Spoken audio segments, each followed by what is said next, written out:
Hello everyone, welcome back to Maker Mike. 90% of people throw away old, broken nail clippers without a second thought. But if you have one at home, don't rush to throw it away just yet. Watch this video until the end, because today I'm going to show you a surprisingly useful way to reuse that old nail clipper. Trust me, you'll be surprised by what it can do. First, take the nail clipper and remove the pressing lever. Take a small bolt and a washer. Insert them into the hole at the end of the nail clipper, then tighten them securely. Make sure everything is firm and does not move. Now I have a metal spoon that I no longer use, and this will become the main frame of the device. First, use a hammer to flatten the head of the spoon. After that, use a marker to draw a few straight lines on the flattened area. These lines will help guide you when cutting and shaping the spoon. Next, use a cutting tool to remove any excess parts and shape the spoon into a more rectangular form. You don't need perfect precision here.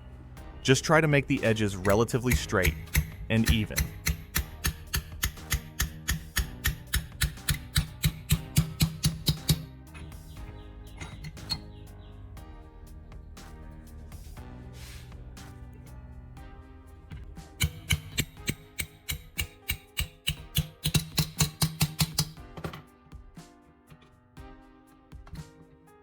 DIY community. Where are you watching this project from? Drop your location below.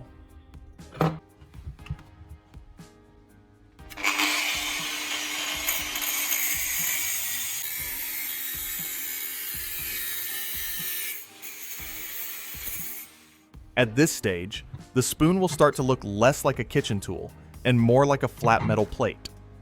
Continue by smoothing the edges and adjusting the shape so it feels balanced.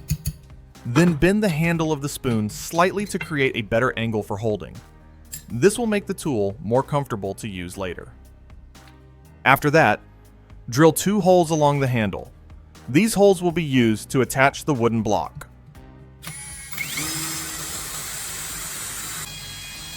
Make sure they are aligned properly and spaced evenly, so the structure stays stable during use.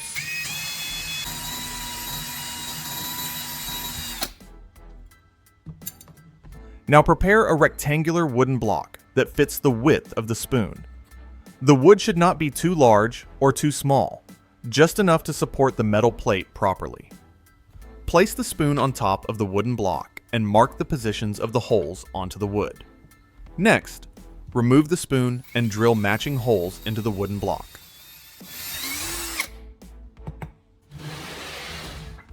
After drilling, place the spoon back onto the wood and use screws to attach them together. Tighten the screws firmly so the structure does not shift or loosen during use.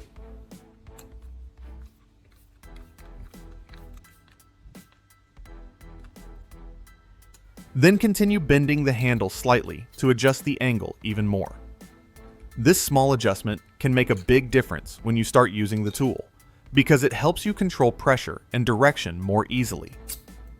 Now take the nail clipper that you prepared earlier. Remember the bolt that you attached to it. Insert that bolt into one of the holes on the spoon handle, then secure it tightly. Next, the tool needs to conduct electricity in order to work. Take a piece of electrical wire and attach one end to the metal body of the nail clipper. Make sure the connection is tight and stable, so the current can flow properly without interruption. At the other end of the wire, attach an alligator clip. This will allow you to connect the tool easily to a power source. Now take a piece of PVC pipe and slide the wire through it. This pipe will act as an insulated handle and help protect your hand when using the tool. This step is very important. If you skip proper insulation, it can be uncomfortable or unsafe to use the device for a longer time.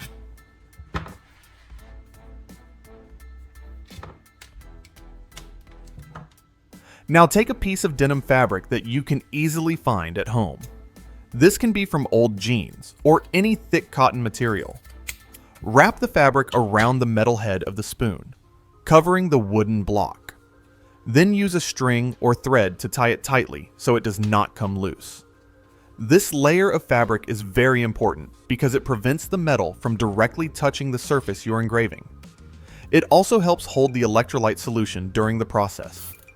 Without this layer, the engraving would not work properly, and the marks would not form evenly. At this point, the engraving tool is almost complete and ready to use. Now I will prepare the surface for engraving. I will use a metal blade as an example. Now, take the image you want to engrave and carefully place it onto the blade. Take a moment to position it exactly where you want the design to appear. Make sure it sits flat against the surface and doesn't shift. A clean, stable placement here will help you get a more precise and well-defined result later.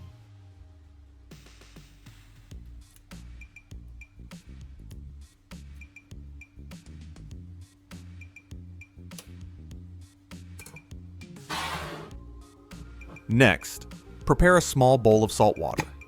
This solution will act as the electrolyte. Add salt into the water and stir until it dissolves completely.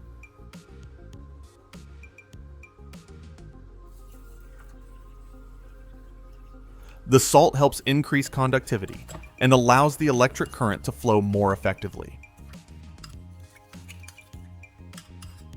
Use electrical tape to cover all the areas that you do not want to be affected, and only leave the part where the engraving will appear exposed.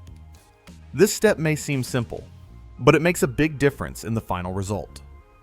Now take a 12-volt battery. This power source provides enough energy for the engraving process without being too strong or difficult to control. Connect the alligator clip wire from the tool to the negative terminal of the battery. Then connect another wire from the positive terminal to the metal surface. Make sure all connections are secure before moving on. Now comes the most important part of the process. First, dip the fabric-covered head of the tool into the salt water so it becomes fully wet. Then, gently press it onto the exposed area of the metal surface. An electric current begins to flow through the tool. The salt water acts as an electrolyte, allowing the current to pass between the tool and the metal. This process is called electrochemical etching. When the current flows through the contact point, the metal begins to oxidize. The surface slowly dissolves into the electrolyte, creating a small engraved mark. Wherever the surface is not protected, the reaction will occur. This means you can control the shape of the engraving by controlling where you press the tool. You may notice that the engraved area looks slightly dark or burned at first. This is completely normal during the reaction process. After a few passes, the pattern will become clearer and more visible. You have successfully created a simple electrochemical engraving tool using an old nail clipper. With just a few basic materials, you can turn something that was once considered useless into a functional and practical tool that you can use in many different ways. You can also rinse it with water to remove any remaining residue from the electrolyte. Once the surface is clean, you will start to see the engraved pattern more clearly. The metal will look brighter, and the lines will appear sharper and more defined. This method is simple, effective, and does not require expensive equipment. If you found this idea interesting, don't forget to give this video a like and share it with others who enjoy DIY projects. Thank you for watching, and I will see you in the next video.